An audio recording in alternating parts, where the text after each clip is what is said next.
Hello everyone, this is John Though, aka Frags with the DNB Academy, and welcome to another sound recreation video. And for this one, I've got a special track for me actually, because it came out on my label called Surveillance Music, and it's from Disprove, a very talented Italian producer that got releases on Invisible, Vision, and all that, and the track is called Am I? So let's take a listen to it first and check the bass line that we're going to be recreating for this one. All right?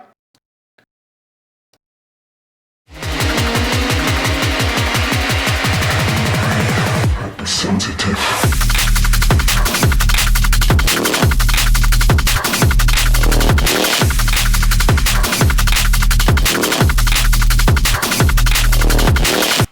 So yeah, man, just like really interesting, fundamental, based sound, you know, that works like a charm. And sometimes the easiest things are the best, all right? And I mean like the simplest things. So let's take a look at what we did here. But I'm gonna turn on the EQ so we can hear our bass, all right? Check it. Sensitive.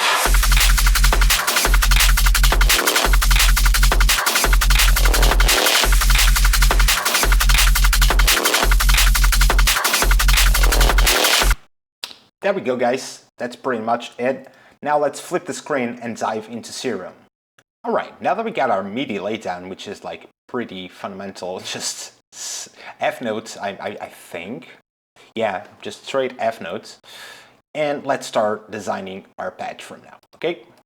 So first thing is our main oscillator, which is going to be a sine wave. And obviously we want this with a random phase all the way down, okay?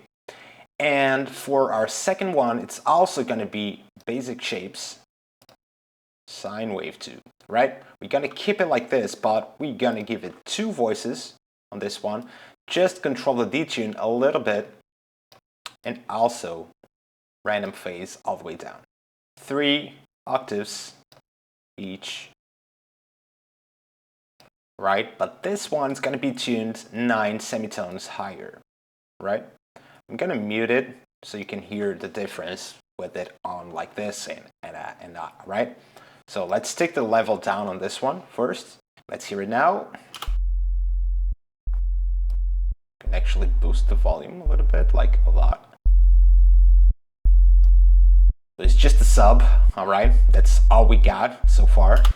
But if we had this one,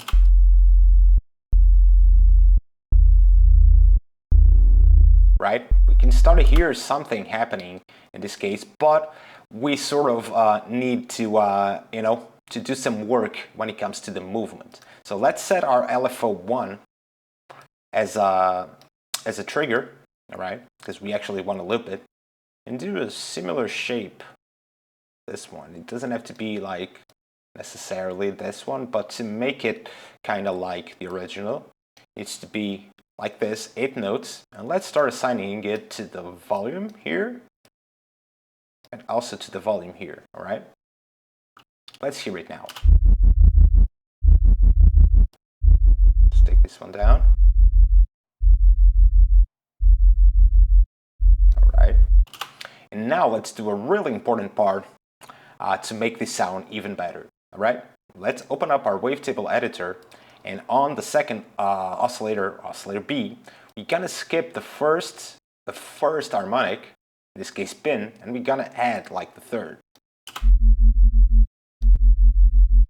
And the second. Make a balance of them like this. Right? Right? You could even like turn this one bit down.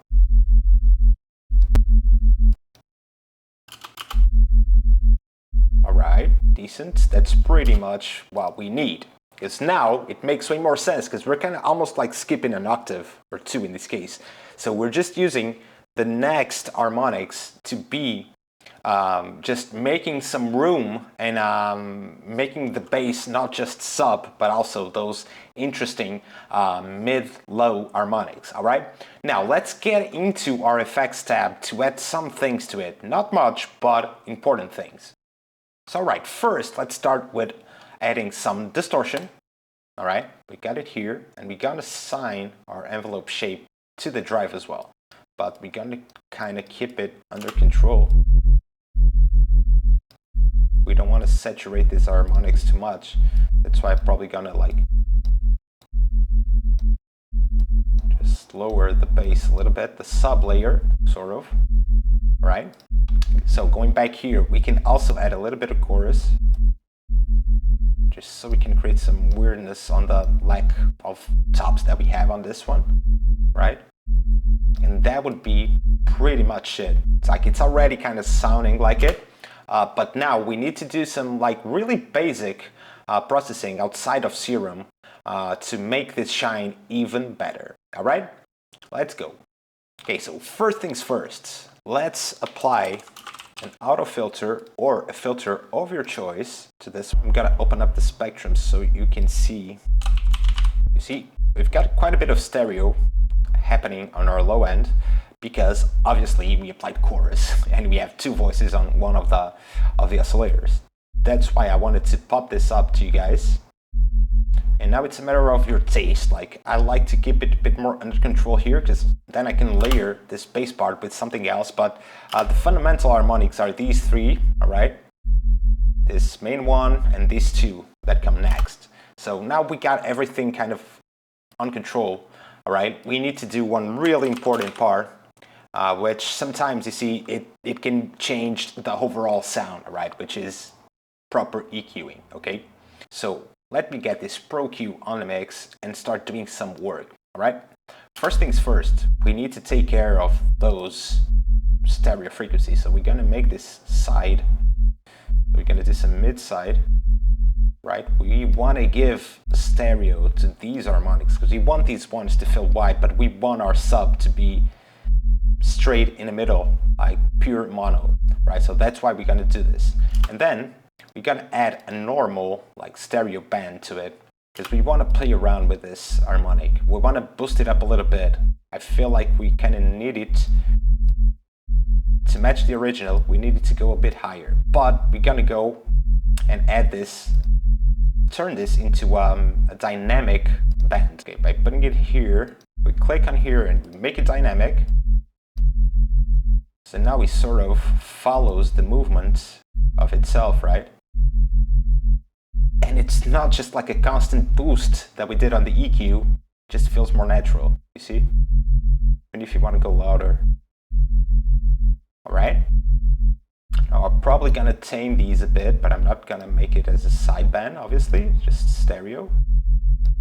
Just gonna kind of tame these last ones that were added by the distortion, which is normal. And we can set it somewhere like this, and it should do the trick, all right? To wrap it up, if you want to add a little bit of warmth to the sound, all right, we could use something like, for instance, Camel Fat or any distortion unit of your choice, right? Obviously not sounding like this, but if you want to add, that's what I'm going to do, just some tube distortion, you know, like just a little bit and a little bit on the Mac.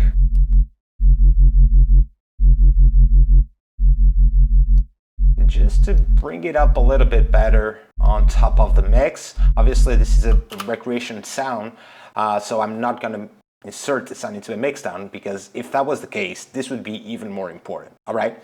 So let's check the results and play this on top of the original, all right? So, all right, I just applied an EQ to remove some of the lower frequencies, and now let's hear how it sounds.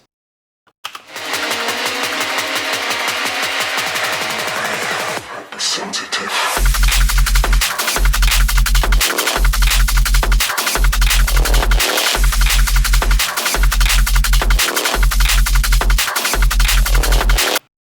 Pretty legit, I guess. At least it feels like. And once again, super simple technique, yet super effective. And sometimes music production, it's all about that. All right? I hope you enjoyed this video, and I see you on the next one. Peace. Rolling thunder.